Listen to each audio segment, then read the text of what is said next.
In September 2025, the Federal Trade Commission handed Amazon a historic bill totaling $2.5 billion for trapping millions of customers in unwanted subscriptions. The lawsuit targeted a secret internal project, codenamed Iliad, yet only scratched the surface of the problem. Courts can ban confusing buttons, but they cannot legislate against the way your brain is wired. Amazon's real power lies in a mastery of neuromarketing that makes leaving Prime feel like a physical loss. They hacked human behavior to build the stickiest subscription in history. For years, cancelling Prime was a complex maze designed to exhaust you rather than a simple administrative task. Internal documents from the FTC case showed Amazon purposefully engineered a cancellation flow they named Iliad after Homer's epic war poem. Users had to navigate 4 separate pages of deflective questions and asymmetric choices to leave the service. The Keep My Benefits button appeared in bright yellow, while the End Membership link was buried in grey text. They even placed a picture of a sad dog above the final cancellation button to trigger empathetic hesitation. This design choice was weaponized friction that reduced cancellations by 14%, solely by hiding the exit door.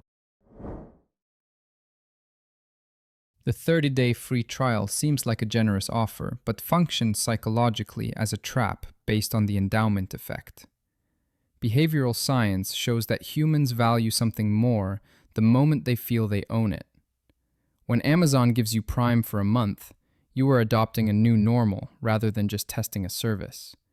Fast shipping becomes your baseline expectation.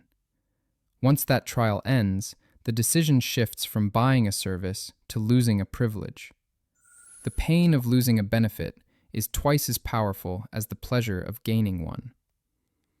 Amazon structures the trial so that by day 29, canceling feels less like saving money and more like accepting a lower standard of living. Netflix fights churn with content, while Amazon fights it with utility, using the recurring revenue bundle. They combine video streaming, music, photo storage, and shipping into one fee to create a sunk cost fallacy that makes the service impossible to quit. You might want to cancel Prime Video because the shows are bad, but you stay for the shipping. You might want to cancel the shipping because you are buying less, but you stay for the music. The bundle turns specific complaints into general tolerance. Leaving Amazon's ecosystem requires firing your grocer, your entertainer, and your courier all at once. This creates a psychological lock-in, where the complexity of disentangling your life outweighs the monthly cost. Traditional retail relies on the pain of paying, or that flinch you feel when handing over cash to curb impulse buying. Amazon removed this sensation to decouple the pleasure of acquisition from the pain of expenditure. One-click ordering, dash buttons, and buy now sliders make the transaction happen so fast your prefrontal cortex never gets a chance to intervene.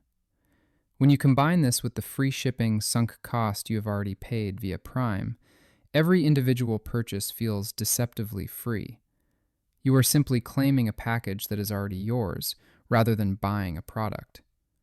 This dopamine loop turns consumption into a reflex rather than a decision.